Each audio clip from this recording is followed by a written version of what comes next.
যখন আমেরিকা বিশ্বের প্রথম নিউক্লিয়ার বোমা তৈরি করল তখন তারা ভেবেছিল তারা এখন পৃথিবীর রাজা এবং কেউ তাদের স্পর্শ করতে পারবে না। কিন্তু তারা ভুল ছিল। সেই একটি বিস্ফোরণ বিশ্বে এক ভয়াবহ প্রতিযোগিতা শুরু করে দেয় এবং আজ পৃথিবীতে 10টি এমন দেশ রয়েছে যাদের কাছে নিউক্লিয়ার বোমা তৈরির কোড আছে। কিছু দেশ একে অপরকে সাহায্য করেছে, আবার কেউ চুরি করেছে, কিন্তু প্রতিটি দেশই গোয়েন্দা, প্রতারণা এবং গোপন চুক্তির আশ্রয় নিয়েছে। আজ আমরা দেখব কিভাবে এই 10টি দেশ একে অপরের সাথে টক্কর দিয়ে বিশ্বের সবচেয়ে বিপজ্জনক প্রযুক্তি তৈরি করল। আমরা সেই দেশগুলোকেও দেখব যারা এই প্রযুক্তি অর্জনের খুব কাছাকাছি পৌঁছে গিয়েছিল, এবং তাদেরও দেখব যারা নিউক্লিয়ার অস্ত্র তৈরির তালিকায় পরবর্তী নম্বরে আছে। এই গল্পটি আসলে জার্মানিতে শুরু হয় 1938 সালে। এটি সেই সময় যখন বিজ্ঞানীরা প্রথমবার নিউক্লিয়ার ফিশন আবিষ্কার করেন। তারা জানতে পারেন যে পরমাণু ভেঙে চেইন রিঅ্যাকশনের মাধ্যমে বিশাল শক্তি নির্গত করা সম্ভব। এই আবিষ্কার পুরো বিজ্ঞানী মহলকে নাড়িয়ে দেয়। পরের বছরই অ্যালবার্ট আইনস্টাইন আমেরিকাকে একটি সতর্কবার্তা পাঠান। তিনি আমেরিকান সরকারকে জানান যে নাৎসিরা এই নতুন বিজ্ঞানকে অস্ত্র হিসেবে ব্যবহার করতে পারে। এই সতর্কবার্তার কারণে ইতিহাসের সবচেয়ে ব্যয়বহুল এবং গোপন বিজ্ঞান প্রকল্পের সূচনা হয়। আমেরিকা ম্যানহ্যাটন প্রজেক্ট লঞ্চ করে। এটি ছিল একটি বিশাল অপারেশন, যাতে আমেরিকা, ইউকে এবং কানাডার বিজ্ঞানীরা যুক্ত ছিলেন। তারা তাদের মোট জিডিপির প্রায় 1% এই একটি লক্ষ্যে খরচ করে দেয়। তারা জানত তাদের প্রতিদ্বন্দ্বী হল জার্মানসরা, যারা ইতিমধ্যেই এই প্রোগ্রামে কাজ করছে। কিন্তু জার্মানরা খুব একটা সফল হচ্ছিল না। জার্মানি মে 1945-এ আত্মসমর্পণ করে এবং ততক্ষণ পর্যন্ত তারা নিউক্লিয়ার বোমা তৈরি করতে পারেনি। কিন্তু এরপর জুলাই 1945-এ পৃথিবী চিরতরে বদলে গেল। American president Harry Truman, Joseph Stalin এবং উইনস্টন চার্চিল পটসডাম কনফারেন্সে দ্বিতীয় বিশ্বযুদ্ধ পরবর্তী বিশ্বের নকশা নিয়ে আলোচনা করছিলেন। সেই মিটিং চলাকালীন হ্যারি ট্রুম্যান একটি গোপন বার্তা পান যে নিউ মেক্সিকোতে ট্রিনিটি টেস্ট সফল হয়েছে। আমেরিকা এখন নিউক্লিয়ার শক্তিতে পরিণত হয়েছে। প্রেসিডেন্ট ট্রুম্যান যখন স্টালিনকে জানান যে আমেরিকার কাছে এখন নিউক্লিয়ার বোমা আছে, তিনি আশা করেছিলেন স্টালিন অবাক হবেন। কিন্তু স্টালিন শুধু মাথা নেড়ে বললেন যে তিনি আশা করেন আমেরিকা এটি জাপানের বিরুদ্ধে ভালোভাবে ব্যবহার করবে। ট্রুম্যান জানতেন না যে স্ট্যালিন আগে থেকেই সব জানতেন। সোভিয়েত ইউনিয়নের গোয়েন্দারা ম্যানহ্যাটন প্রজেক্টের একদম ভেতর পর্যন্ত ঢুকে পড়েছিল। ভেতরে ভেতরে স্ট্যালিন রেগেছিলেন যে আমেরিকা তাদের আগে বোমা বানিয়ে ফেলেছে। অগাস্টে আমেরিকা জাপানের ওপর 2টি নিউক্লিয়ার বোমা ফেলে এবং দ্বিতীয় বিশ্বযুদ্ধ শেষ হয়। কিন্তু এই বিস্ফোরণের ধোঁয়া কাটতে না কাটতেই এক নতুন দৌড় শুরু হয়ে যায়। সোভিয়েত ইউনিয়ন নিউক্লিয়ার ক্লাবে যোগ দেওয়া দ্বিতীয় দেশ হয়ে ওঠে। তারা তাদের গবেষণা 1941 সালেই শুরু করেছিল। তারা তখনই সতর্ক হয়ে গিয়েছিল যখন লক্ষ্য করল যে আমেরিকান এবং ব্রিটিশ বিজ্ঞানীরা হঠাৎ করে নিউক্লিয়ার ফিজিক্সের ওপর পেপার পাবলিশ করা বন্ধ করে দিয়েছেন। তারা বুঝতে পেরেছিলেন যে কাজ এখন আন্ডারগ্রাউন্ডে চলে গেছে। জাপানের ধ্বংসলীলা দেখার পর সোভিয়েত প্রোগ্রাম পূর্ণ গতি পায়। তারা আমেরিকানদের থেকে প্রচুর তথ্য চুরি করেছিল, কিন্তু একটি সমস্যা ছিল, তারা খুব সন্দেহপ্রবণ ছিল। তাদের ভয় ছিল যে আমেরিকান ডাবল এজেন্টরা তাদের ক্ষতি করার জন্য ভুল তথ্য দিচ্ছে। এই কারণে তারা চুরি করা ডিজাইনের উপর পুরোপুরি ভরসা করেনি। তারা জার্মান বিজ্ঞানীদের ধরে আনে এবং তাদের মাধ্যমে সব গবেষণা যাচাই করে নেয়। তারা পশ্চিমা বিশ্বের ধারণার চেয়েও অনেক দ্রুত গতিতে এগিয়ে যায়। 1949 সালে সোভিয়েত ইউনিয়ন কাজাখস্তানে RDS-1 বিস্ফোরণ ঘটায় এবং আমেরিকান একাধিপত্য শেষ করে দেয়। স্নায়ুযুদ্ধের এই অস্ত্রের লড়াই এখন অফিসিয়ালি শুরু হয়ে যায়।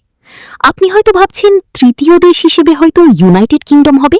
আসলে ব্রিটিশরা আমেরিকানদের বন্ধু ছিল এবং তারা টিউব অ্যালয়েজ নামের প্রজেক্টে আগেই অনেক কাজ করে রেখেছিল। কিন্তু কুইবেক এগ্রিমেন্ট অনুযায়ী তাদের সব গবেষণা আমেরিকাকে দিয়ে দিতে হয়।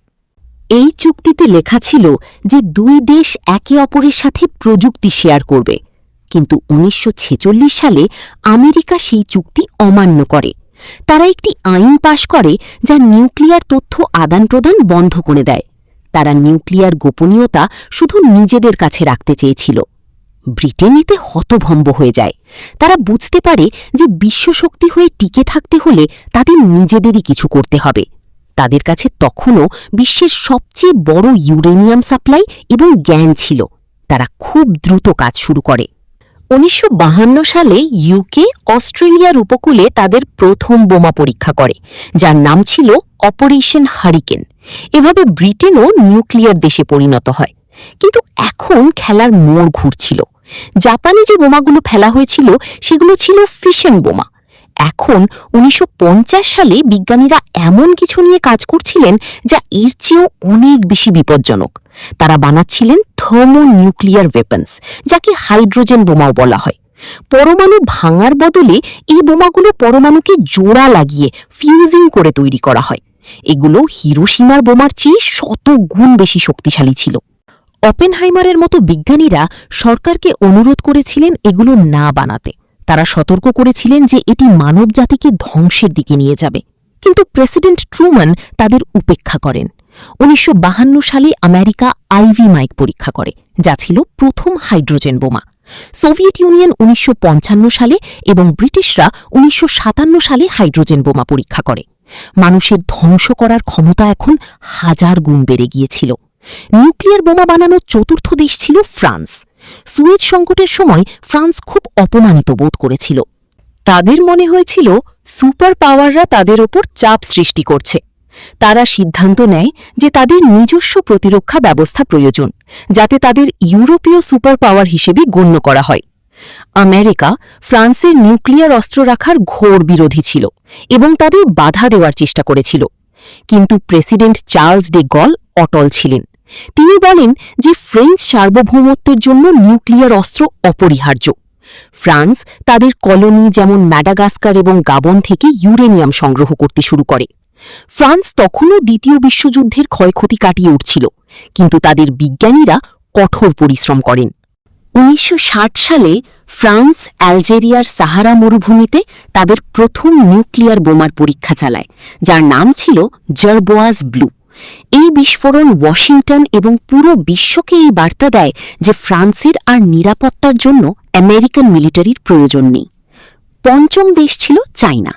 চীনারা আমেরিকানদের বিরুদ্ধে নিজেদের প্রতিরক্ষা চেয়েছিল। শুরুতে সোভিয়েত ইউনিয়ন তাদের সাহায্য করেছিল, কারণ তারা চীনকে একটি সহযোগী কমিউনিস্ট দেশ মনে করত। কিন্তু পরে তাদের সম্পর্ক খারাপ হয়ে যায়। আসলে সোভিয়েত নেতা ক্রুশ্চেভ স্ট্যালিনের সমালোচনা শুরু করেছিলেন। ক্রুশ্চেভ চেয়েছিলেন পশ্চিমা বিশ্বের সাথে সুসম্পর্ক রাখতে। মাও জেদং এটা মেনে নিতে পারেননি। তিনি সোভিয়েতের বিরুদ্ধে বিপ্লবী আদর্শ হারানোর অভিযোগ আনেন। দুই দেশ আলাদা হয়ে যায় এবং সোভিয়েত তাদের সব কারিগরি সাহায্য বন্ধ করে দেয়। তারা চীনকে একা ছেড়ে দেয় সব নিজেদের বুঝে নেওয়ার জন্য। সেই সময় চীনে এক বিশাল সাংস্কৃতিক বিপ্লব চলছিল। তবুও তারা সব সম্পদ নিউক্লিয়ার বোমা তৈরিতে লাগিয়ে দেয়। 1964 সালে চায়না লকমুর হ্রদে তাদের প্রথম পারমাণবিক বোমা পরীক্ষা করে বিশ্বকে চমকে দেয়। এরপর তারা আরও বড় চমক দেয়। মাত্র 2.5 বছর পর তারা হাইড্রোজেন বোমাও পরীক্ষা করে। এটি ছিল যে কোনো দেশের জন্য সাধারণ ফিশন বোমা থেকে উন্নত ফিউশন বোমা তৈরির দ্রুততম রেকর্ড। এই তালিকার ষষ্ঠ দেশ সবচেয়ে রহস্যময়, আর সেটি হল ইসরায়েল। আজ পর্যন্ত ইসরায়েল অফিসিয়ালি কখনো স্বীকার করেনি যে তাদের কাছে নিউক্লিয়ার অস্ত্র আছে। এই বিষয়ে তারা নীরব থাকে। 1950 সালে ইসরায়েল নেগেভ মরুভূমিতে ফ্রান্সের সাহায্যে একটি গোপন নিউক্লিয়ার ফ্যাসিলিটি তৈরি করা শুরু করে। আমেরিকান স্পাইপ্লেন এই জায়গাটি শনাক্ত করে ফেলে। প্রেসিডেন্ট জন এফ কেনেডি খুব চিন্তিত হয়ে পড়েন এবং এই প্ল্যানটি পরিদর্শনের দাবি জানান। ইসরায়েলিরা গড়িমসি করে এবং কিছু জানায়নি। তারা আন্ডারগ্রাউন্ড বোমা তৈরির জায়গা লুকানোর জন্য নকল দেয়াল এবং গোপন লিফট তৈরি করেছিল। জন এফ কেনেডি ইসরায়েলকে থামানোর আগেই মারা যান এবং তার পরবর্তী প্রেসিডেন্ট লিন্ডন বি জনসন ছিলেন বেশ প্রো ইসরায়েল। ধারণা করা হয় 1967 সালের মধ্যেই ইসরায়েলের কাছে নিউক্লিয়ার বোমা চলে এসেছিল। বিশ্ব এর সত্যতা জানতে পারে অনেক বছর পর, 1986 সালে। মর্দেখাই ভানুনু নামের একজন টেকনিশিয়ান সেখানে কাজ করতেন। তিনি ভেতরের ছবি তোলেন এবং দেশের বাইরে পাচার করেন। তিনি এই গল্প একটি ব্রিটিশ নিউজ পেপারকে দেন, কিন্তু গল্পটি প্রকাশিত হওয়ার আগেই ইসরায়েলি গোয়েন্দা সংস্থা মোসাদ তার খোঁজ পেয়ে যায়। তারা একটি ফাঁদ পাতে। একজন নারী এজেন্ট লন্ডনে আমেরিকান পর্যটক সেজে তার সাথে মেলামেশা করেন এবং তাকে রোমে ঘোরার জন্য রাজি করান। রোমে পৌঁছানো মাত্রই তাকে ড্রাগ দিয়ে অচেতন করে অপহরণ করা হয় এবং ইসরায়েলে নিয়ে আসা হয়। সেখানে তিনি 18 বছর জেল খাটেন। তার ত্যাগের মাধ্যমে বিশ্ব জানতে পারে ইসরায়েল আসলেই একটি নিউক্লিয়ার শক্তি। সপ্তম দেশ ছিল ইন্ডিয়া। ভারত চারপাশ দিয়ে ঘেরা ছিল এবং তারা নিজেদের দুই শক্তিশালী শত্রুর মাঝে আটকা পড়া মনে করত। তারা 1962 সালে চায়নার কাছে যুদ্ধে হেরে গিয়েছিল এবং অন্য সীমান্তে প্রতিদ্বন্দ্বী পাকিস্তানের সাথে লড়াই চলছিল। ভারত ক্যানাডা থেকে আনা এনার্জি রিয়্যাক্টরে গবেষণা শুরু করে। ভারত দাবি করেছিল তারা বোমা বানাচ্ছে না, কিন্তু 1974 সালে তারা মরুভূমিতে একটি পরীক্ষা চালায়। তারা একে পিসফুল নিউক্লিয়ার এক্সপ্লোশন বলে এবং এর কোড নেম ছিল স্মাইলিং বুদ্ধা। পুরো বিশ্বে হইচই পড়ে যায়। ক্যানাডা এবং আমেরিকা প্রযুক্তির অপব্যবহারের অভিযোগে ভারতের ওপর নিষেধাজ্ঞা জারি করে। ভারত কিছু সময়ের জন্য থেমে যায়, কিন্তু 1990-এর দশকে তারা অফিসিয়ালি তাদের প্রোগ্রামকে অস্ত্রে রূপান্তর করে। তারা নো ফার্স্ট ইউজ পলিসি ঘোষণা করে। এর মানে হল তারা প্রতিশ্রুতি দিচ্ছে যে তারা ততক্ষণ নিউক্লিয়ার অস্ত্র ব্যবহার করবে না যতক্ষণ না অন্য কেউ ভারতের ওপর আগে এটি ব্যবহার করে। অষ্টম দেশ সাউথ আফ্রিকার গল্প সম্ভবত সবচেয়ে অনন্য। 1970 সাল পর্যন্ত দক্ষিণ আফ্রিকা সরকার একঘরে হয়ে গিয়েছিল। বিশ্বের বাকি দেশগুলো তাদের বর্ণবাদকে ঘৃণা করত। তারা তাদের সীমান্তের চারদিকে শুধু শত্রু দেখতে পাচ্ছিল। অ্যাঙ্গোলার মতো প্রতিবেশী দেশগুলো কমিউনিস্টদের দখলে চলে যাচ্ছিল। তারা সিদ্ধান্ত নেয় যে তাদের একটি চরম নিরাপত্তা ব্যবস্থা প্রয়োজন। তাদের প্রচুর ইউরেনিয়াম মজুদ ছিল এবং তারা তা ব্যবহার শুরু করে। 1989 সালে একটি আমেরিকান স্যাটেলাইট দক্ষিণ আফ্রিকার নিয়ন্ত্রণাধীন দ্বীপের কাছে ভারত মহাসাগরে একটি রহস্যময় আলো দেখতে পায়। ধারণা করা হয় এটি ইসরায়েলের সাথে একটি যৌথ নিউক্লিয়ার পরীক্ষা ছিল। 1980-র দশকের মধ্যে সাউথ আফ্রিকা 6টি কার্যকর নিউক্লিয়ার বোমা তৈরি করে ফেলেছিল। কিন্তু এরপর পৃথিবী বদলে গেল। সোভিয়েত ইউনিয়ন ভেঙে গেল এবং কমিউনিজমের ভয় শেষ হয়ে গেল। দক্ষিণ আফ্রিকা সরকার জানত তাদের সময় শেষ হয়ে আসছে। তারা নেলসন ম্যান্ডেলার নেতৃত্বে আসতে যাওয়া নতুন সরকারের হাতে নিউক্লিয়ার অস্ত্র তুলে দিতে ভয় পাচ্ছিল। তারা যা করল তা অন্য কোনো দেশ করেনি। তারা স্বেচ্ছায় তাদের সব নিউক্লিয়ার অস্ত্র ধ্বংস করে দিল। তারা সব ব্লুপ্রিন্ট পুড়িয়ে দিল এবং ইউরেনিয়াম গলিয়ে ফেলল। দক্ষিণ আফ্রিকা হল একমাত্র দেশ যারা নিজেরা বোমা বানিয়ে আবার সব শেষ করে দিয়েছে। নবম দেশ হল পাকিস্তান। 1971 সালে ভারতের কাছে দেশের অর্ধেক অংশ বাংলাদেশ হারানোর পর পাকিস্তানি প্রধানমন্ত্রী জুলফিকার আলী ভুট্টো ঘোষণা করেছিলেন যে যদি মানুষকে ঘাস খেয়েও থাকতে হয় তবুও তারা নিউক্লিয়ার বোমা বানাবে। তারা ভারতকে আধিপত্য বিস্তার করতে দিতে চায়নি। এই প্রোগ্রামের নায়ক ছিলেন আব্দুল কাদির খান। তিনি নেদারল্যান্ডসের একটি ফ্যাসিলিটিতে মেটালার্জিস্ট ছিলেন যা ইউরেনিয়াম সমৃদ্ধ করত। তিনি তার পদের সুবিধা নিয়ে সেন্ট্রিফিউজের টপ সিক্রেট ব্লুপ্রিন্ট চুরি করেন। তিনি সব ডিজাইন মুখস্থ করে বা কপি করে পাকিস্তানে নিয়ে আসেন। এই ডিজাইনগুলো তাদের অনেক এগিয়ে দেয়। তারা চায়নার কাছ থেকেও সাহায্য পেয়েছিল, কারণ চীন ভারতকে চাপে রাখতে চেয়েছিল। আমেরিকা জানত পাকিস্তান কি করছে, কিন্তু আফগানিস্তানে সোভিয়েতের বিরুদ্ধে লড়াই করার জন্য আমেরিকার পাকিস্তানের সাহায্য প্রয়োজন ছিল। তাই আমেরিকানরা চোখ বন্ধ করে রেখেছিল। 1998 সালে ভারতের পরীক্ষার মাত্র কয়েক সপ্তাহ পর পাকিস্তানও জবাব দেয়। তারা পাহাড়ে 5টি নিউক্লিয়ার বোমা বিস্ফোরণ ঘটায়। পাকিস্তানি সবাই খুশি ছিল, কারণ তারা ভারতের সমান শক্তি অর্জন করেছিল। ভারতের মতো পাকিস্তানের কোনো ফার্স্ট ইউজ পলিসি নেই। এর মানে হল যদি তাদের মনে হয় যে তারা সাধারণ যুদ্ধে হারতে চলেছে, তবে তারা নিউক্লিয়ার মিসাইল লঞ্চ করে দিতে পারে। এবার আসা যাক এই তালিকার শেষ দেশ, নর্থ কোরিয়ার কাছে।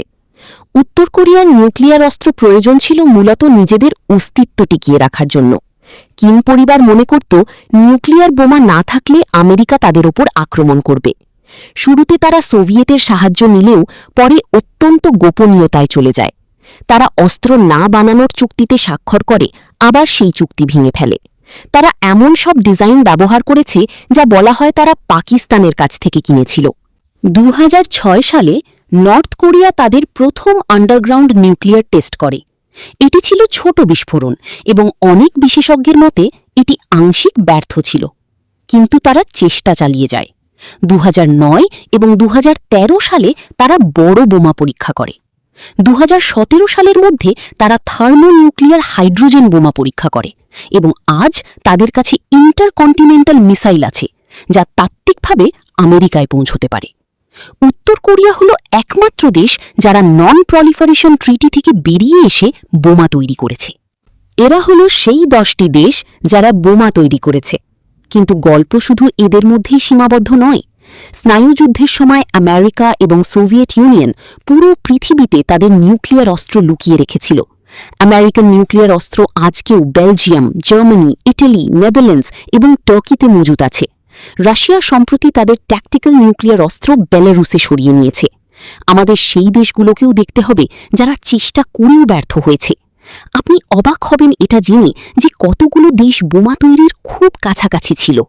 আর্জেন্টিনা এবং ব্রাজিলের মিলিটারি প্রোগ্রাম ছিল, যা পরে তারা বন্ধ করে দেয়। সুইডেন এবং সুইজারল্যান্ডও এই বিষয় ভেবেছিল, কিন্তু সবচেয়ে অস্থির অঞ্চল সবসময়ই ছিল মিডল ইস্ট। সাদ্দাম হুসেইনের সময় ইরাকের নিজস্ব নিউক্লিয়ার প্রোগ্রাম ছিল। 1981 সালে ইসরায়েল অপারেশন অপেরা লঞ্চ করে ইরাকি রিয়্যাক্টরে বিমান হামলা চালিয়ে তা ধ্বংস করে দেয়। 2007 সালে ইসরায়েল এটি আবারও করে। তারা সিরিয়ার একটি গোপন ফ্যাসিলিটিতে বোমা ফেলে, যা নর্থ কোরিয়ার সাহায্যে তৈরি করা হচ্ছিল। ইসরায়েলের জন্য এখন বড় সমস্যা হল ইরান। ইরান অনেক বছর ধরে ইউরেনিয়াম সমৃদ্ধ করছে। ইসরায়েল এবং পশ্চিমা বিশ্ব ইরানের প্রোগ্রামকে লক্ষ্যবস্তু বানিয়ে বারবার পিছিয়ে দিয়েছে। আরেকটি দেশ যাকে প্রায়ই এড়িয়ে যাওয়া হয় সেটি হল জাপান, যাদের বিশেষজ্ঞরা থ্রেশহোল্ড স্টেট বলেন। জাপানের কাছে উন্নত রকেট প্রযুক্তি এবং প্লুটোনিয়ামের বিশাল ভাণ্ডার আছে। বিশেষজ্ঞরা মনে করেন জাপান চাইলে মাত্র কয়েক মাসের মধ্যে নিউক্লিয়ার অস্ত্র তৈরি করতে পারে। বর্তমানে তাদের শান্তিপ্রিয় সংবিধান তাদের এটি করতে বাধা দেয়। কিন্তু যদি এশিয়ায় ভূরাজনৈতিক পরিস্থিতি বদলে যায়, তবে জাপান যে কোনো সময় চুক্তি ভেঙে ফেলতে পারে। সবশেষে আমরা সেই জিনিসটিকে ভুলতে পারি না যা সমুদ্রের গভীরে আছে। চুক্তি এবং পরিদর্শন সবসময় স্থলের ওপর ফোকাস করে, কিন্তু নিউক্লিয়ার দেশগুলোর আসল শক্তি সমুদ্রের অতলে। America, Russia, UK, China, France এবং ইন্ডিয়া সবারই নিউক্লিয়ার সাবমেরিন আছে। এই সাবমেরিনগুলো মাসের পর মাস পানির নিচে থাকতে পারে এবং এদের খুঁজে বের করা অসম্ভব। এগুলো নিশ্চিত করে যে যদি দেশ মানচিত্র থেকে মুছেও যায়, তবুও তাদের সাবমেরিনগুলো পৃথিবীর যে কোনো প্রান্ত থেকে পাল্টা হামলা চালাতে পারবে।